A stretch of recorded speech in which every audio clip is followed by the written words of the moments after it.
So 561 Music now has a hotline. You can call us anytime at 561-203-9122 and ask us any questions you like. Some humorous ones or something about the guests we've had on the show, or questions about gear, or questions about the festival, or anything you like.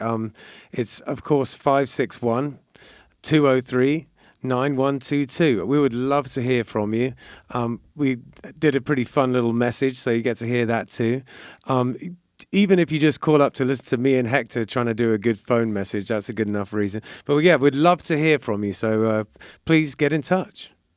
Hi guys, I know everyone says this on every YouTube channel, but please, could you like and subscribe to 561 Music Podcast?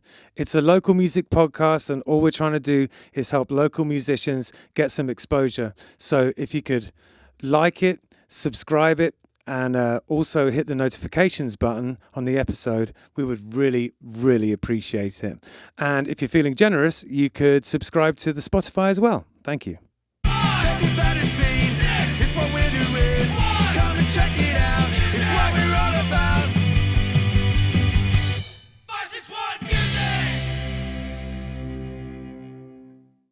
Welcome to 561 Music. My name's Ben. And I'm Hector. And how are you doing, Hector? I'm doing good, but tired from last week. We had a lot of gigs. Yeah, we did, but they were pretty fun ones. If I was going to play a bunch of gigs, I'm glad it was those gigs. It was a great week, man. It was a great week financially. It was a great week fun-wise. It was a good week. It was a good week. It was a good set of shows, man. Yeah, totally. So let's kind of go through them. So we did Double Roads on the Tuesday. Yeah, and that was for the 561 Sally Fox Maple original music night. It's the second and fourth Tuesdays of the month. Yeah, that's right. Yeah, and I think that's going to turn out to be something really great. It's just bringing original music to Jupiter, which, there's not a huge amount of that going on. So we're really happy that Sally had the initiative and that we get to be a part of it. Yeah, for sure. So that was fun. And then Thursday we played Aquabats by night. That was fun. Yeah, that was fun. That was cool. Nice big stage. So we tried to do that a couple of months ago, and it didn't go so well. Nope, got rained out and canceled. But they rescheduled us, and then we got to do it this Thursday. It was fun. There was a green market thing going on. It was like their last mini green market or something. So it was a good crowd. It was fun. Yeah, totally. Later on, it really started to pick up. Yeah, for sure. It can get a bit sketchy downtown in West Palm, but I feel like once a bunch of people showed up, it was cool. Yeah. I don't know if that's just me getting older or what. No, it can get pretty sketchy down there sometimes. Depends on the time of day, and it can. But yeah, once it started filling in with people, it was fine. Yeah, exactly. Then on Friday, it was Victoria Lee's wedding. It was, and Victoria and Sean. So much fun. Yeah, that was such a fun. We played just one short hour-long set, but it was fun, man. It was like a lot of energy in that place, and we met some musicians. Didn't we met a lot of musicians. Little Things was Little Things duo. Love those girls, man. Like their harmonies are like spot on, man. They really are, and we're going to get them on the podcast, and I'm probably going to do some shows with them, and they're going to do that original music night. Yeah, they don't know it yet, but they're going on tour with us next year for like 3 weeks. They just don't know it yet. Yeah. No, they were a lot of fun, and we're gonna do a song with them too. We are going to do a song with them. They're like, doing an all covers album. Yeah. And I believe, I don't know if we can say it yet, so let's not let the cat out of the bag. Let's keep that quiet. Yeah. And what else happened? So Saturday we played the McCabe's annual Independence Day party. That's right. That was fun. Because if you want to be really American, you get an Englishman to sing at your... that's what you do, right? Right? They just send you off on your way. Yeah. No, it was fun, man. We got there, and Bryce Allen Band was playing, like the whole band. So it was cool, man. They really did it up nice. They had a stage and tents and keep people out of the weather and stuff. And it was a bit weird playing after Bryce Allen. Yeah. I felt like there was something awry there, but they rocked, and we had a great set too. It was a lot of fun. Yeah, no, it was good, man. It was good, and they just food was aplenty and drinks were aplenty. Like they had the open bar for all their guests or whatever, and then they had tons of food. I don't know how much stuff you ate, but like I ate a lot. I ate a lot. We had a lot of fun doing a previous party where they had hired this insane like car garage place in Delray. Haggerty's Yeah. car garage. Yeah, it was Yeah, for his 50th birthday party. Yeah. Yeah. Some of the cars in there, I've never seen anything like it. Yeah. So those guys have done us proud. I'm always grateful to be invited to anything they want to do with No, us. it was fun, man. And then they started. Somebody started shooting off fireworks. Yeah. And some of the fireworks things tipped over and started shooting into the tents. And Yeah. people were scrambling. And Yeah. And And we were playing at the And time. and we were like, 4th of July. Yeah. America. Totally, yeah. Thankfully, no one lost an eye, and we got through it unscathed. Yeah, no, man. We were pros. We kept playing right through the whole thing. It was fine. It was Man. fine. And then I did a solo gig on Sunday at Cork in Hope Sound, which was, it was hot. I'm not going to lie to you. But Is that outdoors when you play there? Yeah. Oh, But that has to be brutal. I had James's fans, so I was all right. Yeah, that's still brutal, man. Sunday was a hot day. Yeah, it was. Yeah, Mhm. yeah. Yeah, I had a tent. I wasn't like directly under like sunlight or Yeah. anything like that, but it was super hot. Yeah. Like when I play solo though, I'm just sitting down, so I'm not kind of exerting energy particularly. Right. It wasn't too bad. I managed to position myself directly, with the fan directly in front of me, so I was just like I like how you're describing your solo performance as not exerting energy, so it's effortless, right? oh yeah, effortless, my friend, effortless. I just sit down and it just oozes out of me. And then I play music. Right. that too. Anyway, so we have Brayton with us today. How's it going? What's going on? How you doing? I'm Yeah. doing good. I'm Very feeling well, great. actually. I have to say it's great to have you on. We've known each other for a long time. Mm-hmm. School rock. Yeah, The good old back days. in the day, yeah. Yep. Yeah, and we've been working a little bit together lately. I've been helping you book gigs and stuff like that. Mhm. Yeah, just delighted to get you on the podcast. So the question that we like to start with is, how did you first get into music? Like, what was the situation that first made you think, oh, I want to do music? Yeah, it's pretty. I've thought about it. It's pretty crazy pipeline because I originally wanted to be a DJ, and I've always played piano and I've always played guitar, Yeah. and just trying different instruments. But what really made me want to get into music was DJing. Oh, cool. And I wanted to DJ like Coachella or something, or like I'm gonna get up on stage and make dubstep. That was like the first genre I really liked. Yeah. Did you ever pursue that at all? I did a little bit. That was like what I went to. I went to a camp in West Palm called AMP Music Lab, Okay. and I went there since I was like 12, and that's where they taught me like production on my computer and stuff like that. And that was originally what I wanted to do, was just make dubstep and and I thought I get it. singing was so lame. I've been there, mate. Yeah. That was me at one point in my life too. I get it. Yeah, so if you showed me like where I was now compared to like what I originally thought I wanted to do, I'd be like, what am I doing with my life? Hector is a prime example of that. Yeah? He plays stand-up bass in a band that occasionally plays country, and if you told him that 5 years ago, he would have hit you over the head with something. I would have said you were nuts. I would have said you're absolutely crazy. I hate stand-up bass and I hate country music, but here we are. Yeah, literally.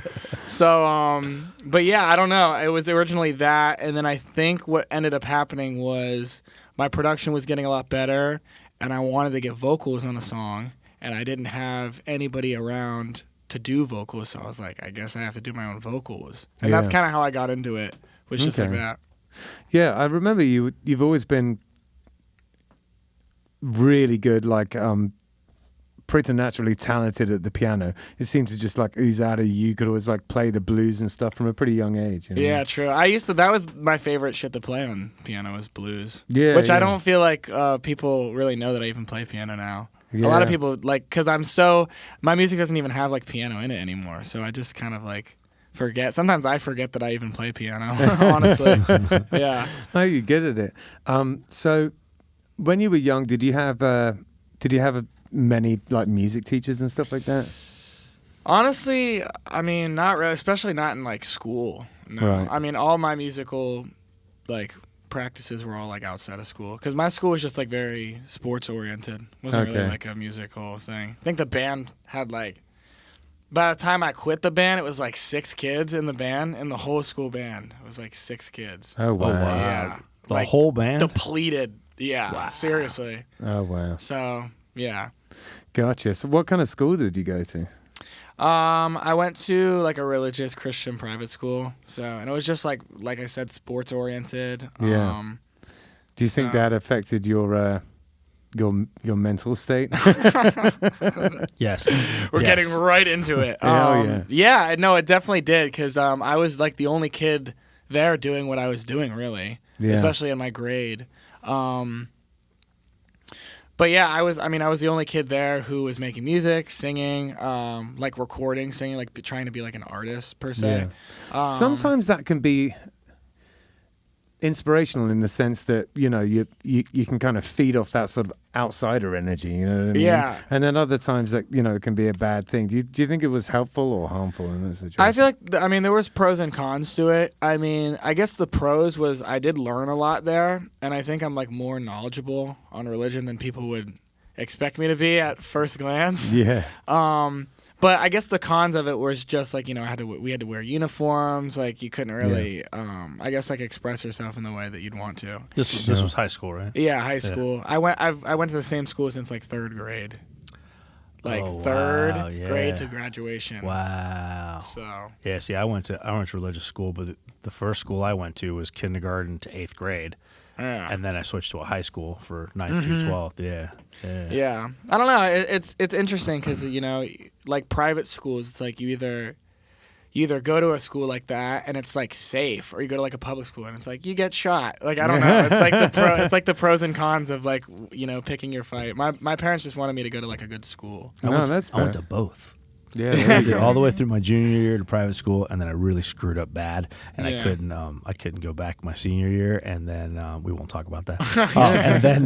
And then I ended up at the public school for my senior year, Oh, wow. and then I skipped so much that I couldn't graduate, so then I had to do another senior year in a public school. Oh, there you go. Yeah, So so I- stay in school, kids. I didn't know that about you because I did my last year it's not called high school in England, but I did my 17 to 18. I did that year again as well because I thought I wanted to study history of art at university, and then I was like, why would I study history of art at university? I suddenly had this kind of epiphany where I was like, I don't know why I wanted to do that. I mean, you know, I really enjoyed it. Like, you know, history of art is a lot of fun and everything like that. But it wasn't sort of going to be leading anywhere. You know, I didn't want to be, you know, an art restorer or anything. I just liked art. I didn't want to be anything. I just didn't go to school.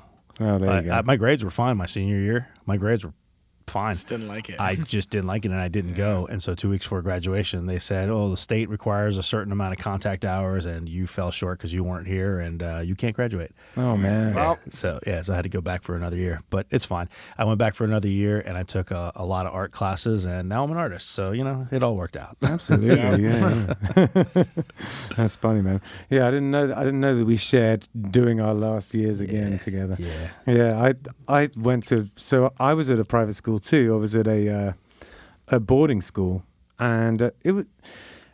As boarding schools go, it was pretty much the most lax one. You know, the uniform was really almost optional. You know, not quite. They pretended it wasn't, but it was, and they had a good music department and stuff like that. So I was pretty lucky. But the boarding side of it was kind of weird. Not gonna lie. Yeah. You know, you get a unique kind of bullying at a boarding school. yeah, no, it really, like I feel like there's got to be a trend there between like musicians and going to like small schools. Yeah, Like, I don't know how it ends up happening. But I go to University of Miami now, and a lot of kids there too. Like in the music program, they like it seems like every fucking kid went to like a private school. I swear. Oh, really? Yeah, I don't know what it is. It's like some weird like coincidence between that. Totally. How are you enjoying the University of Miami? University of Miami is great. Yeah. It's Are you studying music there? Yeah. I originally was studying music engineering, but that was like the hardest shit I think I've ever dealt with. Had to do like I would have had to done. Well, I did calculus 1 barely, calculus 2 like even more barely, and then I would have had to done like physics 1, physics 2, Right. like right. electrical. Yeah, when you say music engineering, like literally like building Like any guitars possible and thing, electronics and that kind of, okay. Yeah, it was like anything from like software to hardware, Okay. to like how to run a studio session. Like they would have gone over like all that. Yeah, because When I think engineering, I think like literally sitting like in a control room, engineering the music. Yeah, that you know, too. in a- It was in a just session. like the whole thing. Yeah. And we had classes in like the Week Studio, which is like this like multi-million-dollar crazy studio down there. Yeah, yeah. You were telling me about it. Sounds It is. awesome. It's absolutely insane. They have like SSL boards there. Sick. I think they cost like more than a house or something. you Oh, know my what I mean? word. Probably. Yeah, I was talking to you about that the other week. Like, we need to find an excuse to go and use that studio. I was like, it'd It's be really awesome. nice. Yeah, because there's a way, Brayton knows a guy, we could probably Yeah, get in well, there. the thing is like as a student there, like if you're a music engineering major, you can get licensed in the studios, and like so you can be like a college kid, but like professionally run sessions for like people and charge whatever rate you want. Oh, that's And- crazy. Yeah, Yeah. it's crazy. So I have one friend who actually mastered my latest song. His name's Jake. And he's like one of the first kids I've seen that was like freshman year, like basically like knocked out all of his licenses for all the different studios like in UM that you Oh, could awesome. possibly get. Yeah. So yeah, I So- know a guy. So you switched. So you switched from music engineering to. I just, switched to it's called MADE, which is kind of like a music business program. Okay. I think it stands. I'm gonna butcher it. It's like music artistry development entrepreneurship or something like that. Okay. Right. What it's just it's kind of like a blanket term for like I think about it as like music business, but for like the artists themselves. So it's not Yeah. like people who are majoring in MADE want to be like necessarily like somebody who writes up contracts or like Right. They don't necessarily want to be the manager. They want to be the artist. yeah, and it's just like it just gives you like a general like understanding of stuff in the music industry. Okay. And it's like broad enough and open enough that like they market it as like you can kind of like take it in whatever direction you want Yeah. as you like start to graduate. So maybe you do want to get more business. You have to take a music business minor with it.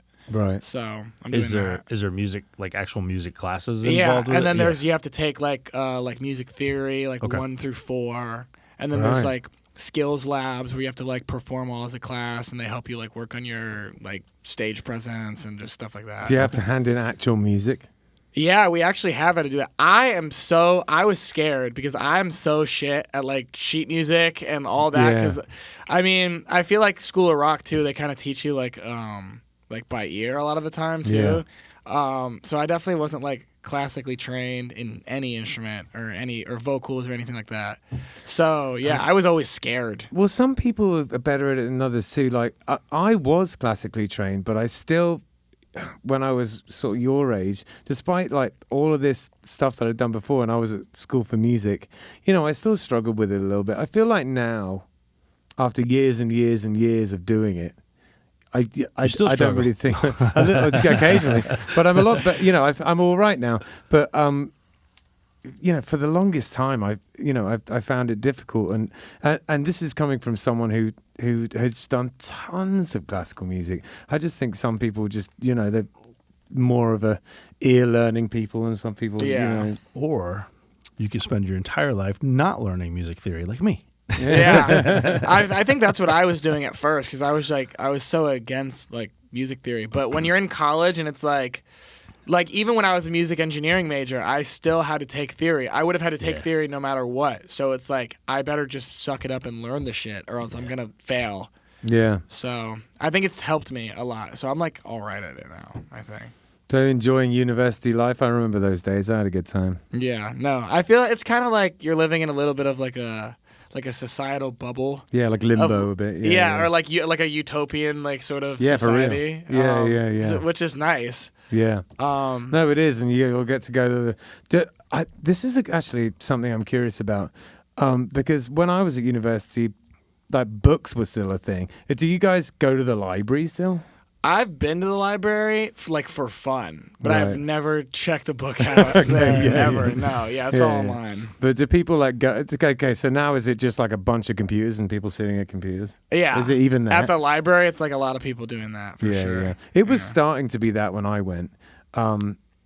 And actually, a lot of people were going in because a lot of people didn't have their own computers back then. So it's Yeah, like so you have to there was use a- the library computer. Yeah. But of course, now everyone has their own one. So it's starting to get to the point where it's like, what even is the purpose of a Yeah, library? no, really. Other than like book storage for posterity and like historical purposes, you Yeah, know? my school's got like 7-8 floors of like library Right, of right. books. I don't even know if anybody's ever gonna. There's probably a book in there nobody's like picked out in like 10 years or something, just sitting there. Yeah, because most of it's all been copied, and that you can get. I remember when I was at university that most of the stuff had been copied, and you could get, could pay a subscription, you could just see it all online. Yeah. Even if it hadn't been kind of digitally transferred, that someone had like taken pictures of every page, kind of thing. Yeah. Yeah, man, those were the days. You're taking me back a little bit here. So when it comes to sort of practicing your instrument, would you say that you still do that? Like, do you sit at home and like work on I should more than I do. I think my main bit of practice at this point, because I mean, there was a time when I was practicing piano every single day and like guitar and all that. But I think now what really gets me the most practice is like writing music. Yeah, sure. A lot of people say that. Yeah, I'm like writing more. I think I'm writing more complicated music as I continue making music, and so it's like forcing me to get better. Yeah. Especially if I plan on like playing the recording live, because like you're in the studio, you can like, or in your room. The studio is my room. Yeah. You can sit and play it a million times and chop it up and whatever. But when you're playing it live, you have to be like good enough to do it. Yeah. And I met my guitarist too, who's like insane. His name's Christian. And I've heard some of the stuff he's done. He's really good. Yeah, and I'm like, how am I? We have songs where he's tracked like the guitar and the whole thing, and so I'm like, how am I supposed to play this live? Like, if I'm supposed to be the rhythm, No, totally, and it's something that we talked about, sort of working on together some of his guitar parts because they're really interesting, and you're right, it is a good way to learn because. And I've done it a million times. I've written something that I can't actually play and then learn to play it. I do it every time we write something. That's me. I write something every time. Yeah, totally. It's a good way around because, you have no other choice. You got to learn it, Or I give it to you and then you play it. Yeah, there you go. What would you say like some of your biggest influences are in terms of? So I'm going to go through sort of like early on. Who were some of the influences that got you into wanting to make music? Let's start there. Like singing or rock or like literally music. Music. Like dubstep, because I was into a lot of dubstep. So I was okay, listening which to, dubstep like, people were you into? I really liked. My era was like Rusko and Benga and all those people, like all the early I guys. liked. It was kind of. I really liked Getter. Right. He's really cool. He just makes like weird sound. I just found like the weirdest like fucking guys that made the weirdest sounds. Gotcha. I liked. What's another one? I'm trying to think. I like Dat Sick. That's kind of like an older. Sure. He's been around. I know him. It's interesting to me because I was there when dubstep kind of became a thing, Mm-hmm. So all those early tunes were, and I wasn't there, I wasn't in South London when it first became a thing, but I was in England, and it got very quickly got to Manchester, and so I remember when it was taking over drum and bass, and it was just a sight to behold because me and all of my friends loved drum and bass, right? Yeah. And drum and bass was huge. Drum and bass was just everywhere and everything. It's like it's all tons of people cared about. And then dubstep just came creeping in, and it was just pushing out, and the crowds for drum and bass were getting smaller and smaller. Crowds for dubstep were getting bigger and bigger. And I think Skrillex is like a huge one for me too. He really, I think he pushed it from. He pushed it from like he went like mainstream with it. Yeah, that's what I'm saying. With like Bangarang. And then he signed Rusko, which I always think is just the weirdest thing in my head because Rusko for me is like my like king of dubstep. I just love him.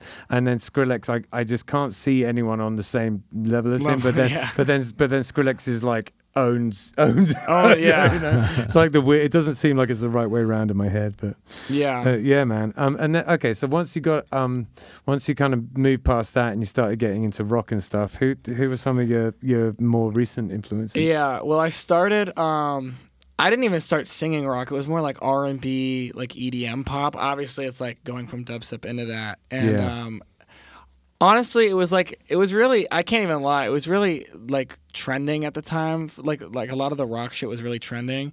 And my dad used to always listen to rock in the car.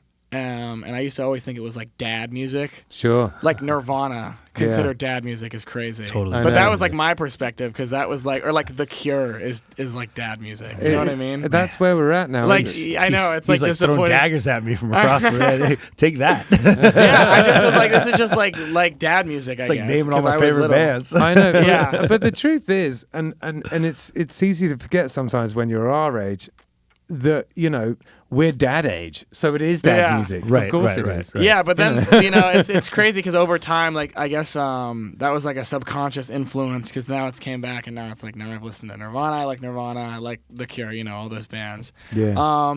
But it was really like there was like a whole pop punk like blow up that kind of happened. Sure. Yeah. And it just kind of like gave it a new face, and it was like Yeah. it's like I guess like cool again to be pop punk.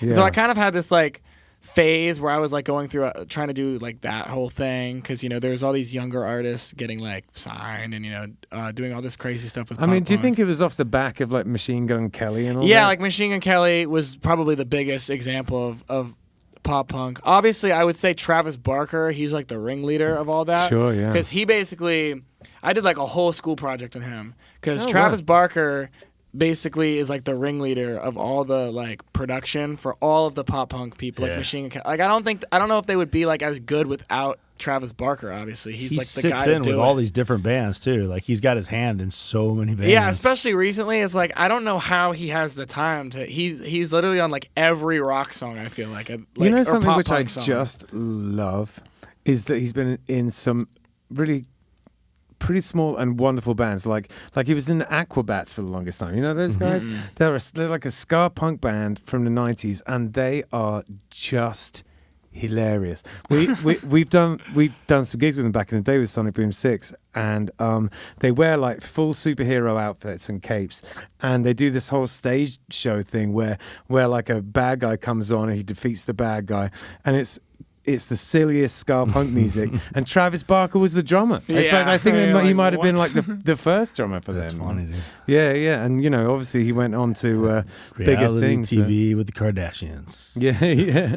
Well, but the Aquabats ended up making a children's TV show and stuff. Like they've done. If you get a chance, check out the Aquabats. Yeah, for Because sure. even if you don't like the music, you got to appreciate that Yeah. they just go all The in. production. Yeah. Like and one time I got to dress up as the bad guy at one of the gigs, and I didn't realize that he wasn't messing around when he was like defeating the bad guy. Like I got walloped. Like I was expecting it to be like a super sort of jokey, but like all of a sudden I was being like manhandled. I was like, oh, this is like pretty much for real. Like Yeah. It's like kicking the crap out of yeah. You're like, oh. Yeah. It was really funny. Imagine like somebody in the band just didn't like you and they were like, oh, our guy didn't show up. Can you just wear this? And then they were like, kick the crap out of him. Yeah. I mean, I don't know whether it was that or not, but it it sure felt like that. It was pretty funny. So, you use we've been talking about it a little bit, but all of your music is self-produced. Yep. Where did you learn how to do that? I give credit obviously to I would say like my whole EDM era is kind of where I learned to produce. Sure, yeah, me too, yeah. And Amp Music Lab, YouTube, like all those influences kind of helped me.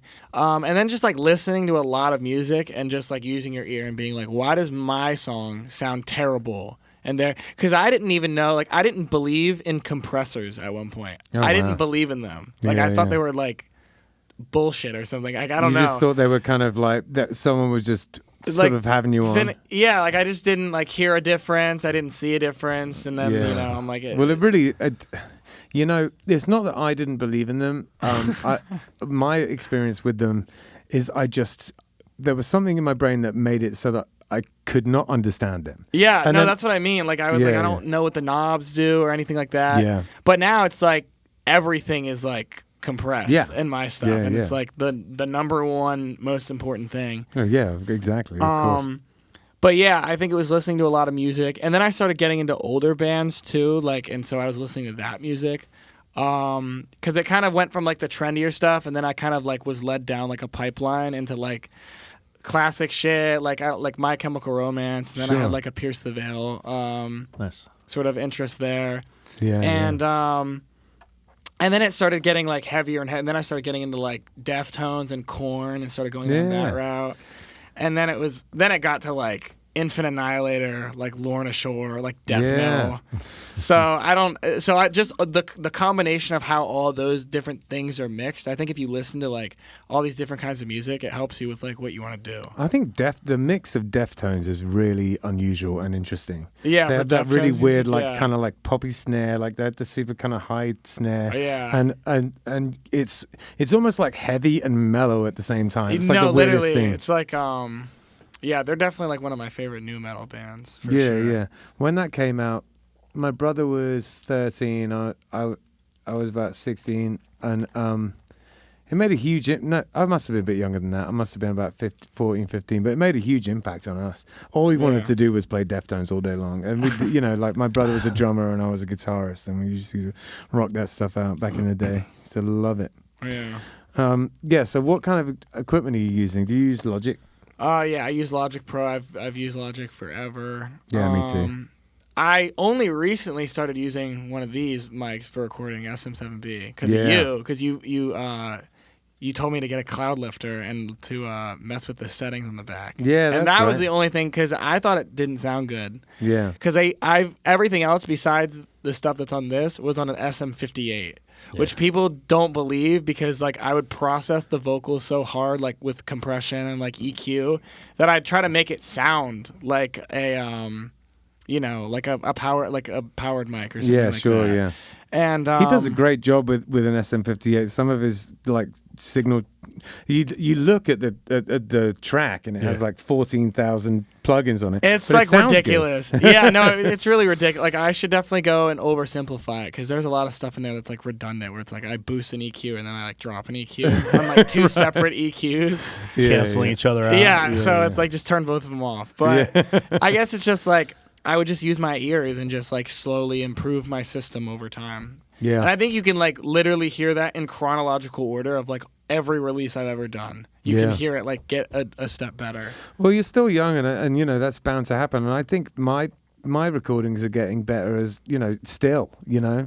I'm 42 years old, and I still feel like I'm making big strides. Like You're like, yearly. like you can't even believe you made it. You're like, who Yeah, made yeah, it? Sounds yeah. professional to the point. And Yeah, it's like I totally. don't consider myself to be like a professional. Just because I'm like me, I don't know, Yeah, and mixing your own music, I don't know, there's something different about it. The thing that took me a really long time to get good at was mixing drums, and I feel like I finally turned that corner. Because I've done some recordings in the past where the drums sound good, but I wouldn't say that I was like super confident about it, And I just like you feel hit it's like you got lucky or something. Yeah, totally, yeah. And now I feel like, all right, I could do it. Like I'm not worried about it anymore.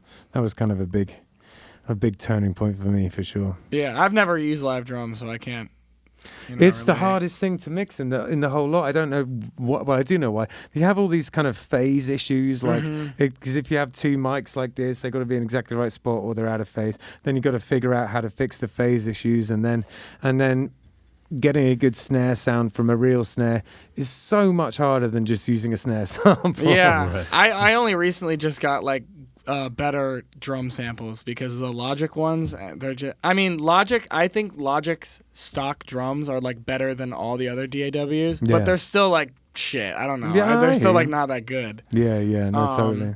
But I use Get Good drums. For Okay. mine. Those are like really good. I've been trying to sample my own ones now. Now that I feel like I'm getting better at recording drums, I've been trying to sample a bunch of my own ones. I'm actually just about to make a sample kit for my brother because we're going to do like a rock project, and we were talking about it, and he doesn't have a drum kit at his house, so he was going to get some pads, and I was like, well, I'll make you a drum kit. Yeah. Like I'll make you're each of the hits, Yeah. like, so that's what's coming up for my drum recording. And also Ryan, who works here, Ryan Miedenfeld, he's an amazing drummer. Drums for all sorts of different people around here. He used to drum for Bryce Allen Band and Box Elder, but he's drummed for tons of different people. He and I are currently like sampling a kit as well. Like, Yeah. I don't think you can have too many good drum sounds, honestly.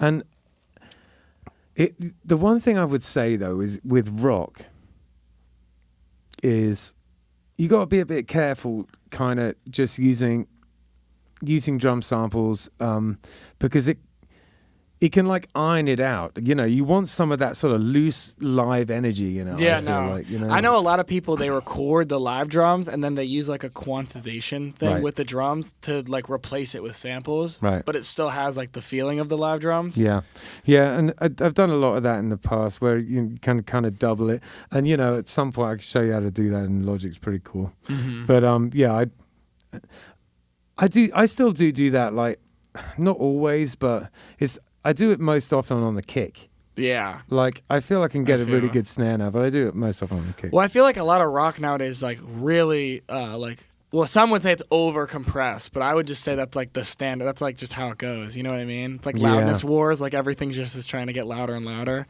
Yeah, and there is a kind of a limit to how loud something could. Well, 0 dB, you know, it's going to get louder than that. Yeah. So you just like compress it up to that. Yeah, But yeah.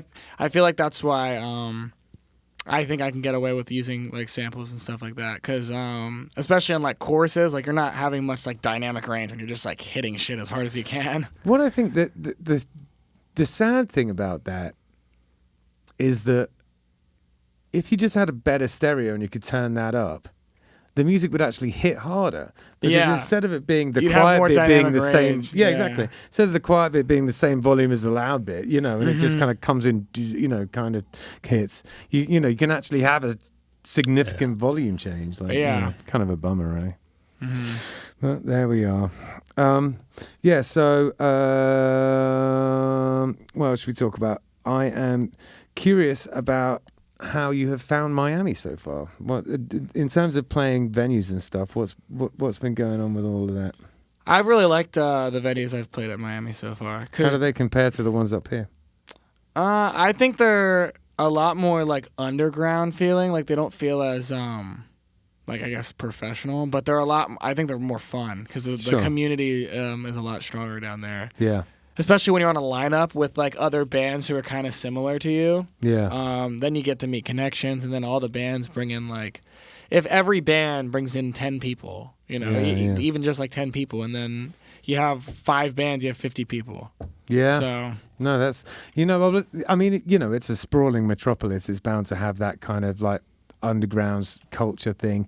I think round here, you know, it's just sort of sprawling suburbia. You know. yeah, it really is. Like it's just a lot of like, I don't find many people up here that are kind of like doing what's being done in Miami. Sure. You know? Yeah. Are you finding a lot of places in Miami to play original music, or? Honestly, more than I would have expected, because I only recently started gigging like with a band, just because like before college I didn't know people to be in a Sure. band with. So even the few gigs that I've played down there, I think when I first started gigging that first year I did like 12 or something like that, 11 or 12. And yeah, they're usually pretty fun. I think when you're plugged into the university as well, these places are a little bit easier to find, and Yeah, you have for that kind sure. of built-in crowd. Yeah, well, university especially because if crowd. you have other bands that are like in the college with you, they're all playing at gigs. You know, you just Yeah. like it's like a network. You know. Yeah. Suddenly half the college is there out to see you guys, you know? Yeah. Yeah, exactly. I remember those days. They were good days. And as part of the reason I ended up leaving Manchester, I lived in Manchester in England for a long time. I went to university in Manchester, and then I ended up living there for a long time, playing in this band Sonic Boom 6.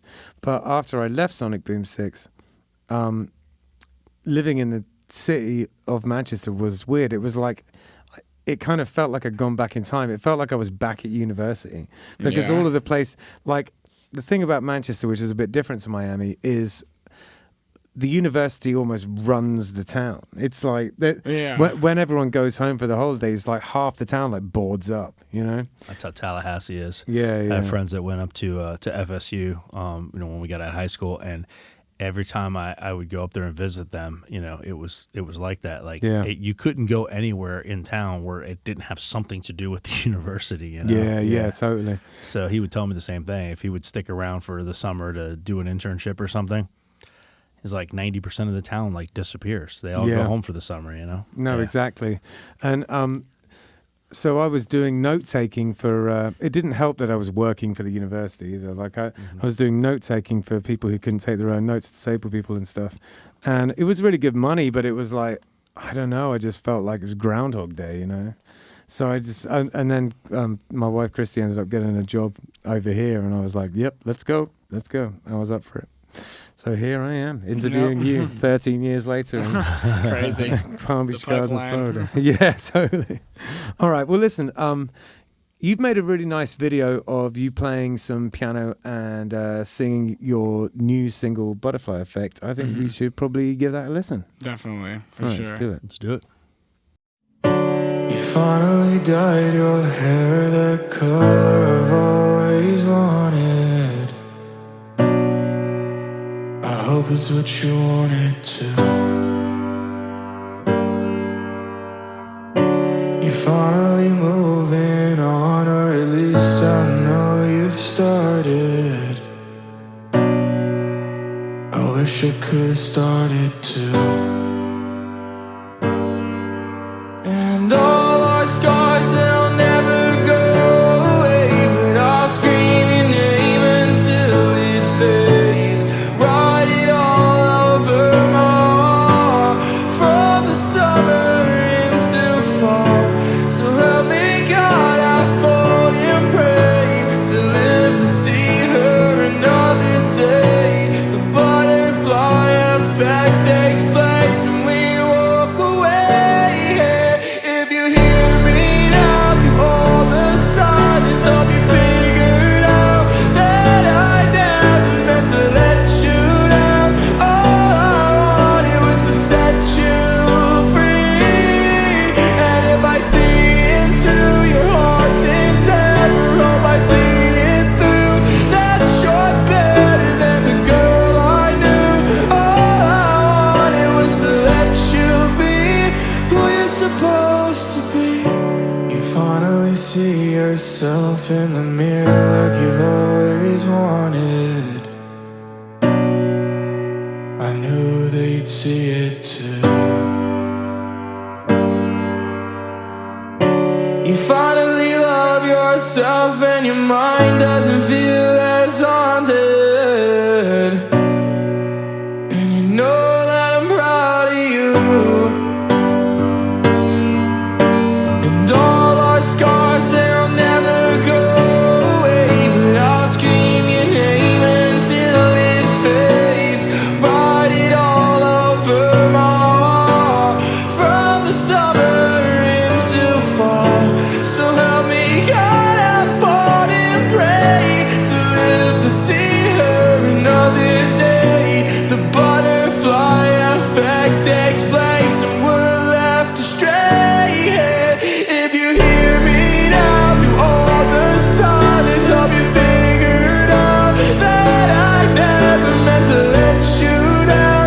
All I wanted was to set you free. And if I see into your heart's endeavor, hope I see it through, that you're better than the girl I knew. All I wanted was to let you be who you're supposed to be.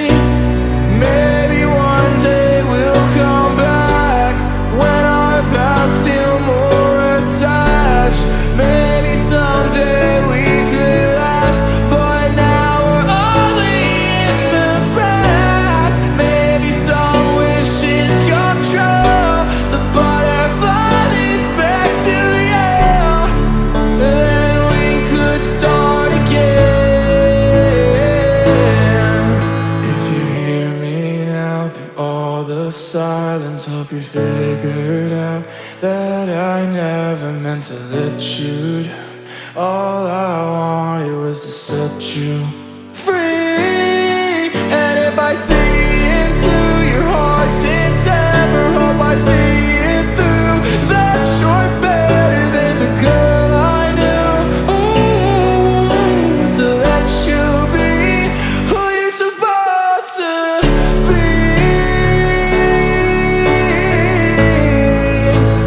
Who you're supposed to be.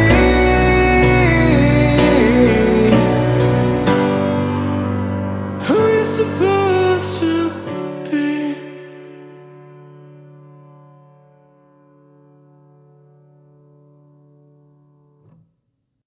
Hey everyone, Justin here, co-producer of 561 Music and owner of Live Music Community. Last year, I went on the road with The Shake to film a DIY tour. I decided to promote it by showing you the entire thing in this 30-second clip. Well, now that it's almost over, I hope you'll watch the trailer out now on LMC's YouTube channel. Our handle is at LMC Florida. Episode 1 drops Monday, July 31st at noon, and will drop new episodes every following Monday. Once again, that's youtube.com/@LMC Florida. 561 Music is sponsored by Harmony Management Group. Are you looking for help with your bookkeeping, tax prep for your music business or other small business? Do you need something notarized? Does your construction-related business need help in protecting receivables? How about a gift basket to say happy birthday, get well, or thank you for your business? If you answered yes to any of these questions, Harmony Management is your solution. After 30 years and 2 corporate jobs, Mary started working her side hustles full-time, and 6 years ago, Harmony Management Group started evolving from a business platform which didn't exist to what it is today, intertwining her 3 passions and creative sparks all from the same office. The past several years, Mary has become the go-to accountant to the local scene's musicians and artists. Need help? Give her a call today at 561-420-5652 or visit harmonymanagementgroup.com. Now, I can personally say that Mary is an absolutely wonderful accountant and she really understands the world of artists and musicians. She's been a huge help to Killbillies, and we are so proud to have her as a sponsor because she really cares about the local music scene and the local art scene.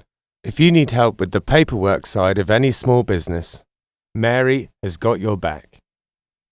Again, the way to get in touch with her is 561-420-5652, or you can visit harmonymanagementgroup.com.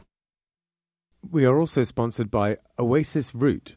Now, Oasis Root Carver Bar is in Seagrape Square on Indian Town Road, and it is a carver bar. If you don't know anything about carver, it's a Polynesian root that you grind up and you mix with water, and it has been in Polynesia for potentially thousands of years. It's an old thing that they used for kind of ceremonial and also sort of leisure purposes. It's meant to be something where, you know, that brings people together.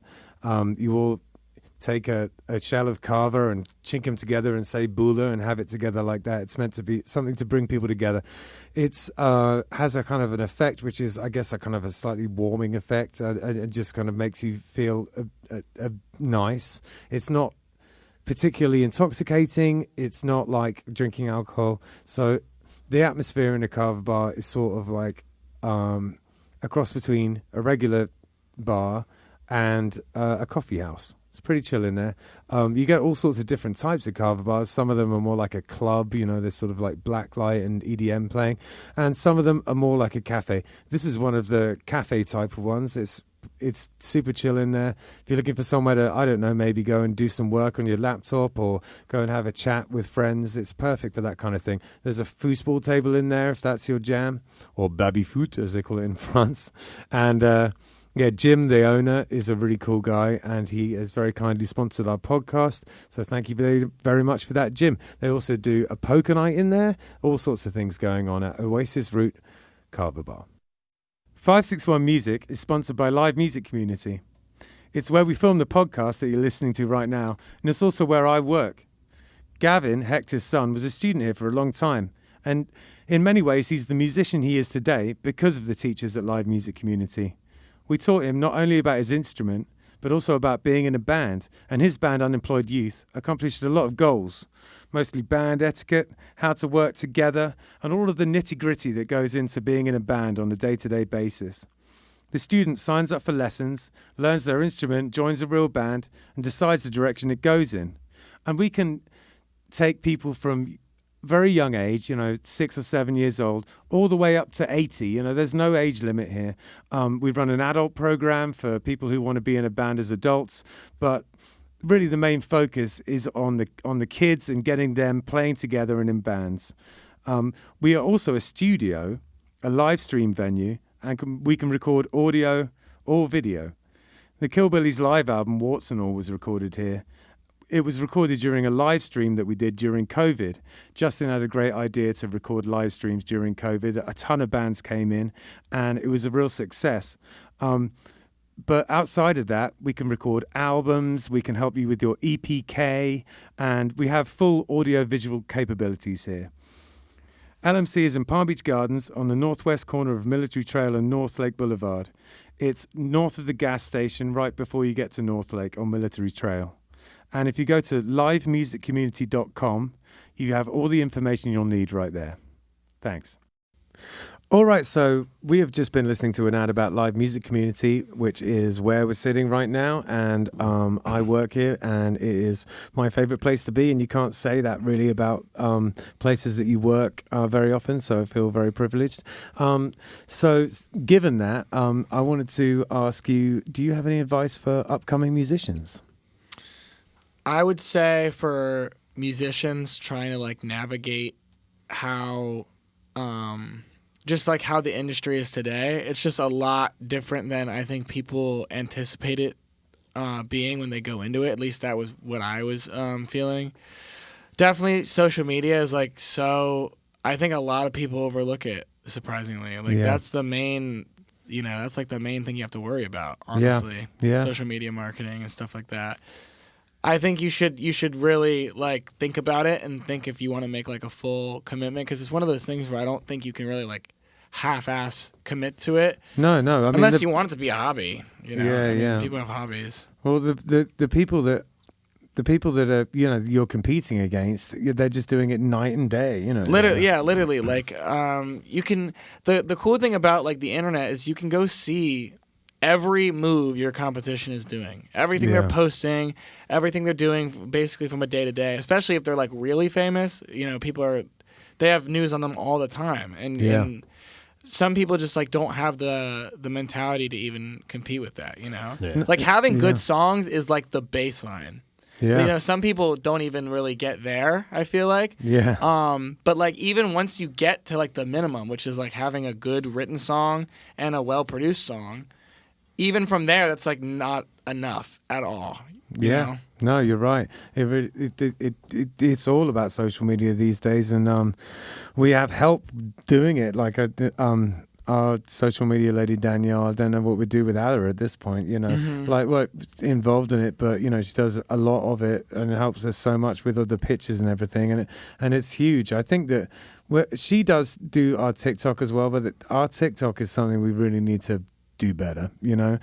TikTok came along when we were all like old. I don't know if I think James was the only one who wasn't yet 40 when TikTok hit. So I was so anti TikTok for like 2 years, and I regret, because now ironically it's like my biggest platform so far. So I'm like, of course it is. I've heard that from a lot of people. Like I have an artist friend that as an artist, we use social media a lot because it's a visual thing. Yeah. And I have a friend that was like, Facebook. Then it was Instagram. And I kind of started going that Instagram route because it's visual. It's photos basically. Yeah. But he but he started doing TikTok, and I was like, oh, that's just girls dancing and silly videos and whatever. Man, he has blown up on TikTok to the point that he has companies paying him now. He's almost like an influencer. They're paying him to do certain TikTok art, based on what their company or whatever. They're like paying him to produce TikTok videos now. Yeah, it's crazy. Yeah, it's crazy. People thought that with YouTube too. Like people thought the concept of being like a YouTuber, it would be like insane, and now it's like it's more now people are saying it with TikTok. Oh, being a TikToker is insane, but like being a YouTuber is totally doable now. I still can't get behind TikTok though. Every time I try it, I feel like supposed to be a 15-year-old girl doing it, Well, you just gotta hit. I feel you gotta like hit the right, people demographic. Yeah. There's a lot of people on it now. I feel like at the beginning it was a bit like that, but then they all were at the beginning. At one point, Facebook, you were only allowed to be on it if you were enrolled in a university. Remember that? Yeah. So, everything sort of just slowly changes and morphs. And yeah, I feel like we got to catch up a little bit on TikTok. And that's on me, but we need to do things like record our practices more and stuff like that. We need to actually practice to record once our in a practices. while. Yeah. And talking about practicing for gigs, you recently played over at Double Rose, didn't you? How'd that go? I did. It was actually really, really good, honestly. Which I have like a substitute like summer band right now.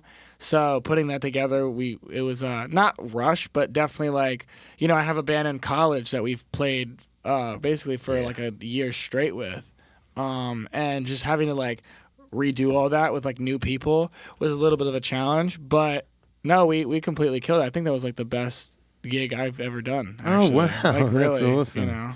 Yeah, man, that makes me really happy, and the sound system in there is really good. Yeah, that was the main thing. I mean, it looked really nice. It wasn't like we were sweating our ass off. Yeah. Do you remember who was doing sound for you over there that night? It was Argo, it was Patrick. Yeah, was it? Yeah, because now my drummer that I have up here, his name's Alec. He usually does the sound there now. Yeah. So his drummer was the guy who did the sound for us last time. For us, okay, Yeah. Okay. So the first time we played there, the older fella, he was the guy. Yeah. Okay, yeah. Yeah, they got great sound in there. It's crazy. We've recently sort of switched over to using in-ear monitors, and I have to say that's been a game changer for me. How do you feel about it? Game changer, huge. I've I don't heard. get. Yeah. Well, we don't use the monitors, and because I use the upright bass, it's got the F holes on it, sort of whatever. So it's just it's just waiting for sound to come in so that it can feedback. It's that. I feel like sometimes like that's its only purpose in life is to seek out tones to feedback. I know. Yeah, you breathe on it and it feeds back. And so without the monitors physically in front of us, there's a whole lot less coming at me. And now like I the way I wear them is I wear one in and one out, so I can still kind of get that ambiance and get that feel from the stage sound and everything. But where a lot of times you're behind the mains, so with the stage sound you feel like the bass could be a little muddy or whatever. Now I've got the other one in here and I've got that turned up and like the vocals are crystal clear and the bass is crystal clear and I can hear every note and every pop and every snap and everything. Yeah, I like it a lot. I wanted to use in-ears so bad. Yeah, man. It's a game changer for sure. You'll get there. It'll happen probably pretty soon. Yeah. They're so fun, man. So we just listened to an acoustic, like a piano version of your song, The Butterfly Effect. Could you tell us a little bit about that? How did you record that? So that's just in my that version is just in my house. Oh, it just cool. looks really good because we set up lights and stuff, and I edited the video. I like changed the colors and contrast. And, sure, yeah. What are you using to edit video? Final Cut Pro. Okay, Nice. yeah, cool, yeah. I still am trying to get better at it, but I don't even know how do I describe him. I would say my manager. It would sound really professional, but he's really like one of my closest friends. I met him through TikTok, which is crazy. And he hit me up and was like, "Yo, if you ever need videos, let me know." And at the time, I wanted to do my first music video, and so he shot that. And then from then on, we became like super close friends. I would consider him like my closest friend right now. Oh, that's honestly. fantastic. And we did all the work for Butterfly Effect. We shot a music video for that too. And he edits everything and color grades, and it's just like insane. Nice. Yeah, I've seen some of the shots from that, and they are like great. You would not know. And like when I first met him, he was 19. I was like, he is younger than me. I was like, what the fuck? You know what I mean? Age is. I know it's such a cheesy thing to say, but age really is just a number. It depends on how. The work you put in, like really ultimately it depends on the work you put in, and you could put it in early and be as good as someone who's like 35, So yeah, I've been trying to catch. His name's Dylan, and I've been trying to catch up to him with my editing and stuff. But he decided finally, he was like, he hit me up about like management and like seeing if we could do something there, and I was like. Honestly, he's a perfect fit for like a first manager type of deal. Yeah, great, man. And so we're doing the music video for that. I've been doing like all the short form content, which is like, the TikTok stuff and all that, which I would say is more important than a music video at this point. So I would believe, yeah, absolutely. Yeah. So when you make that kind of content, how do you go about that? Is it just do it like in your room with like a ring light and kind of like that? Yeah, approach? it's just for me. It's like all over. I'm really just trying everything out. You know, like I do a lot of my covers. That's kind of what's gotten me the most. Like eyes on me was doing covers. Yeah. And yeah, it's just like a phone and a ring light. Yeah. But then for the more professional stuff, yeah, we just shoot it on a camera. You just turn it sideways. Yeah, totally. Are you doing like up when you do the covers? Are you doing it? I mean, I've seen them. It's just for the people watching, but are you doing like up close or sort of, yeah. Yeah. And do you it's feel like just the up profile. close ones work better than I don't like honestly. I don't even know like what kind of details matter and what don't. Right. In accordance to like getting like views or like people to see you. You know what I mean? Yeah. I think at the end of the day, it's like if the content is like really, really good, then it's gonna do good no matter what, like the Right. color of the fucking background is or like whatever. You know? Sure. Yeah. No, fair enough. So, what's the Butterfly Effect about? Like, what's the actual song about? The Butterfly Effect is like roughly, it's just about like parting ways, you know, in like a relationship. And how that's not like, that doesn't have to be like a bad thing, you know? I've had a lot of people already reach out to me about it, like who have coincidentally had like breakups with their like significant other. Sure. Well, it happens, And they're like, you released that song at like the fucking perfect time because Jesus, like the words hit them in a certain way. That's awesome, and it's the fully produced version is really rocking. Who would you say is some of the influences on that sound like that you have with that song? Well, usually what I do for all my music is I'll make like a playlist of what I was listening to, like when I was making that song. So it's like the playlist will have the song and then like a couple of my other songs and then like all my influences for that song. So I have a lot of like, for that song, it was a lot of My Chemical Romance in there. Definitely some Pierce the Veil. But honestly, my biggest influence now, which is like I feel so happy saying, is like most of like my friends' music. Oh, nice. Like my friends now, or like just connections that I have, like knowing people through other people, their music is so good that it's like it's like a good comparison. You know? That's awesome. I can relate to that. That's what was happening when I was in my early 20s. It was pretty much all of the music I was listening to was other bands in the punk scene I was in. Yeah. They're not big artists, and I think it's Yeah. so cool to have. And actually, to be honest with you, it's the same now. You know? Yeah. Yeah. I don't know if you know about the Spotify, like at the end of the year, it gives you like a Wrapped thing and it shows you your top influences. I think it's so cool that like to see my top influences slowly being overtaken by just my friends. Yeah. And I it's love not that. like it's not like you're listening to them just because they're your friend. It's like they're good. They're good enough that it's like listenable over and over again. Like I'd listen to it even if I didn't know who they were. Yeah, for sure.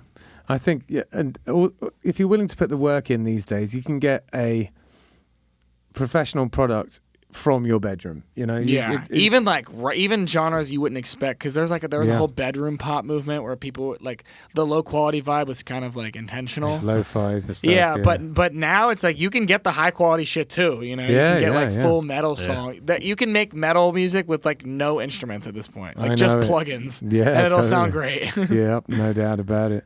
I know that my, some of my friends, like people like Ricky and stuff, have really been leaning into doing live recordings as almost like a rebellion against that. Like, Yeah. warts and all, so you can hear the mistakes and you can hear that it's played live. And I think there's a place for both things, because I really do like very carefully produced music. I think it sounds great, but I also like to hear a band playing a song. You know what I Yeah. mean? Like it just depends on the mood I'm in, really. I think the big difference is, and I was actually just having a conversation with James about this the other day. When you have a produced, polished song, like the album we just put out in November, there's certain songs on that album that we wrote them a certain way, we played them a certain way, we recorded them a certain way, and they sound great and they're polished. But when we play them out live, It's different. I play them a little bit differently. Like I'll add some extra slaps to it. Yeah. Or I'll sing a few harmonies, extra different harmonies or Thunder different Goose things. will add those slaps to it. Yeah, man. Thunder Goose. I let the Thunder Goose out. I was just having this conversation with James where, like, on one hand, I was like, oh man, do I regret not having evolved those songs to that point and having put that on the album? Because I do like that stuff that I do live, but But it's like you said, I think there's a place for it, and I like that the live version is slightly different than the album version because look, you can listen to me all day long, and you can listen to the album all day long, and I love it, and I love the support and all that stuff that people coming out and listen to the Kill Billy's albums on Spotify or wherever they're listening to, but it gives them another reason to come out and listen to the live show because they're going to get a slightly different experience. It's not just going to be regurgitating the album. If you want to listen to the song how it is, go listen to the song on Spotify. You know what I mean? It's funny. My son's he's 19. He's in a local band actually, and he plays drums. And he makes that same comment. Called Young Fiction. You know those guys? I have heard of them. I think they've been on a few lineups. They played down at what's the place down south you mentioned earlier? Tough Times. Yeah, they play down there a lot. I think I've seen their name. Yeah, they play there a lot. Flyers and shit. Yeah, they're really good. But they he made the same comment recently about he likes that the songs are a little bit different or have a little different flavor to them live than they do on an album. And he made the exact same comment you just said. He's like, if I wanted to just listen to the album version, I'd sit in my car and listen to the album version. I wouldn't pay a ticket price to go see somebody. No, Yeah, literally. totally. Yeah. Plus, the other good thing about it is it gives the songs another crack at the whip because I just got a whole bunch of well-recorded live audio from the gig we played at Collattis by Night, and if I can find something that we just nailed in there, I'll put it together and we can release that as a live version. Yeah. And I reckon there is going to be one or two in there that come out good. I mean, it was 3 hours, so I hope there's more than one or two. If that's all we nailed in 3 hours, we got to talk. Well, we did an interesting version of Ace of Spades. I want to see how that came out. That was kind of cool. Yeah, that was It also, fun. I feel like, lets you kind of like milk the song a little more if you have like different versions. Because a lot of people are opposed to that. But like if you have a live version of us, if you have the studio version and then like 2 weeks, a week or two later, the hype's kind of like died of your song, it's been out. It's like live version, you know what I mean? Yeah. Release that. It's like the same song. It's the same. So it's like you're still making the royalties and whatever off your song. It's not like you're dropping another song. Sure. And it just like you create this spider web of content like around just one song or like a piano version or like the demo version. Like dropping all those, you get so many different people interested in your song that way. Totally. I think that the way that we're going to reignite interest in the album we just made is the plan is to make a video for every one of the tracks and just keep releasing them like that, and then that gives it another crack at the whip, another reason for people to listen to it, to watch the video. Yeah, no, definitely. And that's basically what you're doing. Yeah, really. I think people are so like it sucks. People are like rats now. Like they have to focus on like one thing at a time, and you have to like lead them down like an easy path. Like if you make links too hard to find or too hard to like click on, people just won't do it. Yeah, you know what I mean? Yep. Or like if you drop 5 songs, people probably listen to one. You know what I mean? And then like move on. So I think if you do that, like drop a video every single 100%. song, it's like. Here, just One at a focus on time. this one video of this one song, and then people will focus on that. And then, like, once that's done, then you can drop the next one. And then you slowly get people to actually, like, listen to the album. Yeah, exactly. People have like the attention span of a gnat these They really days. do, yeah. Me It's so included. I mean, it's difficult. difficult. But that's why social media is the way it is, and that's why the stories and all that stuff are like quick hits. You got it. And it's like people have like 2 seconds on when they're swiping to like determine if they want to watch what you're doing or not. Mm-hmm. Yeah. And it's like that. If you don't get it done within that amount of time, they're gone. Not Like, to mention, your music is competing with like thirst trap like pictures of women with giant boobs and stupid stuff like that. So it just kind of it's not like music is competing with other music. It's competing with everything on earth. Yeah, you have to find the right. I've never seen that. Yeah, you definitely have to find the right. It's weird how like just like the algorithms and shit work. You have to find because there's a group of people that are on the apps where their algorithm knows they don't watch that. They watch music content. Yeah, so you have sure. to you have to ride that wave into those people so that you avoid because if you're making videos that are hitting the wrong crowd, you're gonna get like horrible engagement. But it's like it's not because your videos are bad. It's just that it's not like hitting the people they would want. Yeah. And that's why like I've had a few videos of mine like blow up, but for the wrong reasons. Like it's like a funny video or something. Yeah. And it blows up, and it's like it's not drawing attention to your music, so you're not gonna gain like fans from it. You're not gonna gain it. You're gonna get views and comments and whatever, but it doesn't do anything. The Yeah. the algorithms are absurd. Like I I'll post something about like, hey, we're playing, this Friday at XYZ place or whatever, and I'll get like 3 people that like it. Yeah. I posted yesterday that it was my dog's 1-year birthday, and I had like 200 likes in a It's matter of like an so hour. ridiculous. It was crazy. Like comments and comments By and the way, comments. the Algorithms is quite a good name for a ska band. That is The actually Algorithms? speaking It sounds of. like that- speaking of. It sounds like the Agrolites a little bit. I mean, you know? speaking of, Yeah, I know, the ska exactly. project you're working on. I know, yeah. That could be it. So I was going to call my ska project I've been working on Nina's Yard Party. Nina's the name of my dog. And I think that's kind of cute. But maybe I'll call it the Algorithms. I'm sure there's already a band called The that. algorithms. I don't know. Yeah. But so what's coming up? What have we got to look forward to? So there's the video. So When- we got Butterfly Effect music video for like the full version.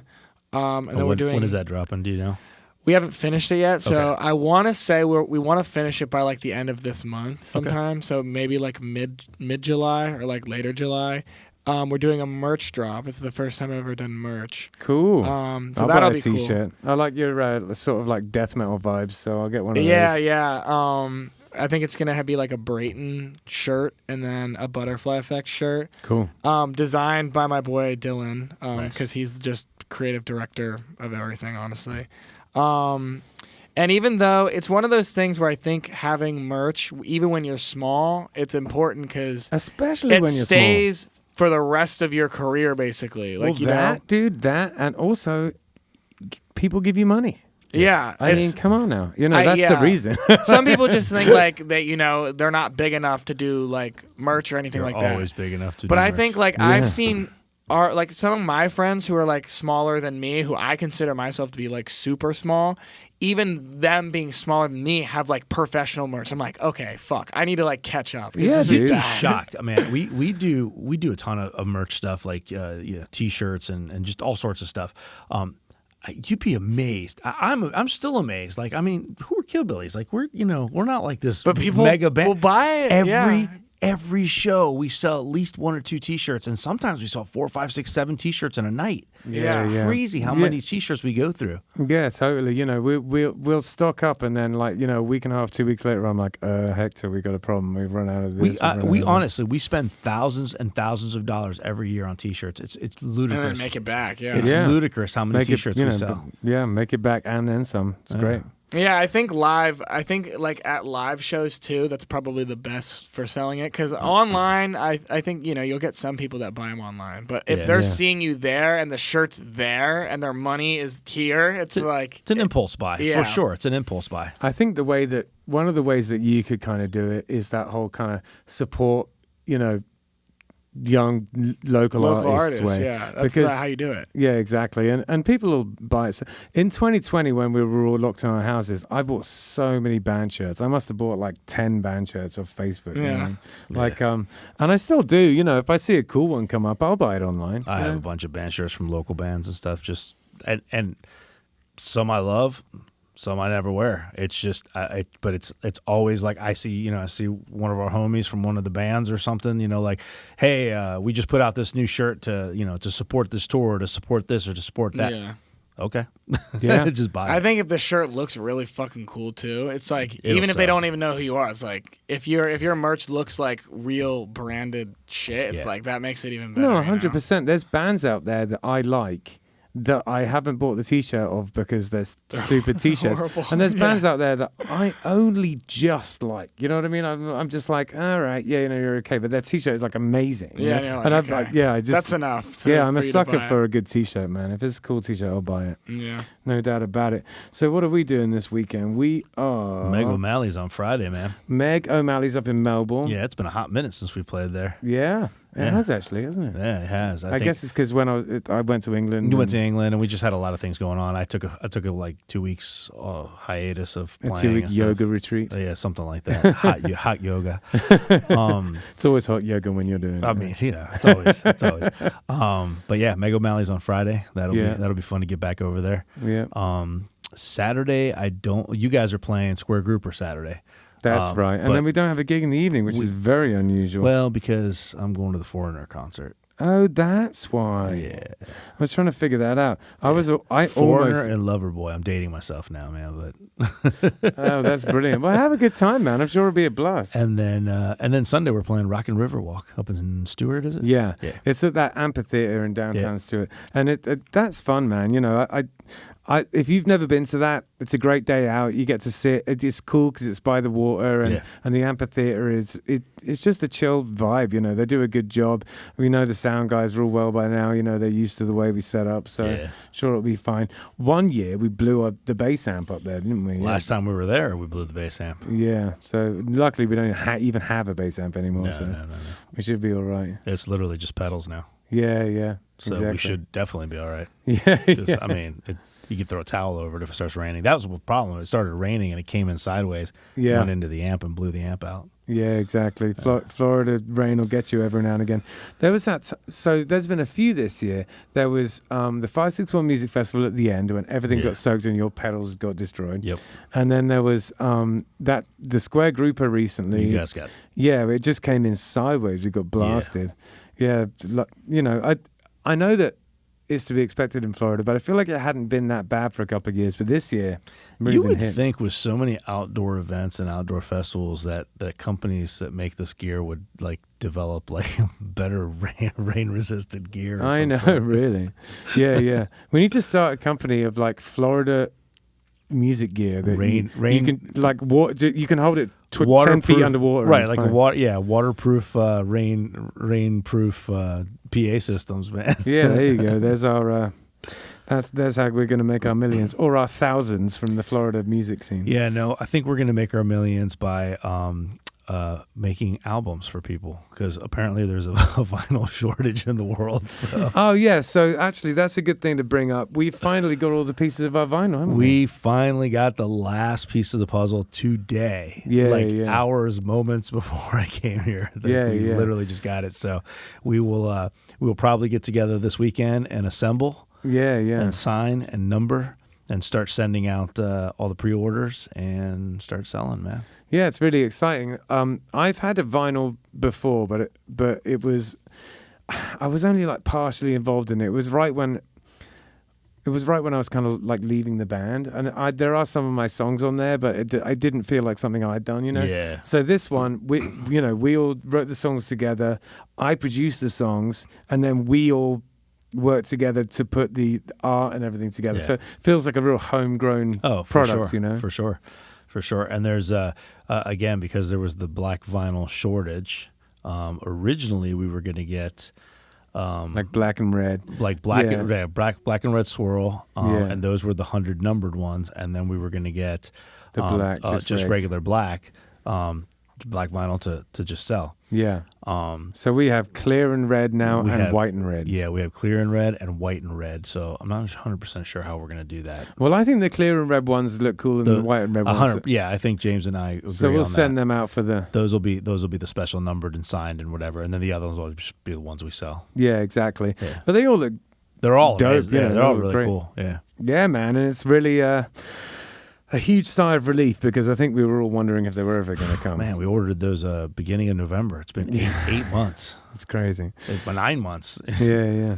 Well, listen, man, thank you so much for coming. Yeah, I appreciate it. I've always wanted to come on here. You know, I've seen a lot of the local musicians come on here. So, thank you for having me. Yeah, and I'm sure I'll see you soon.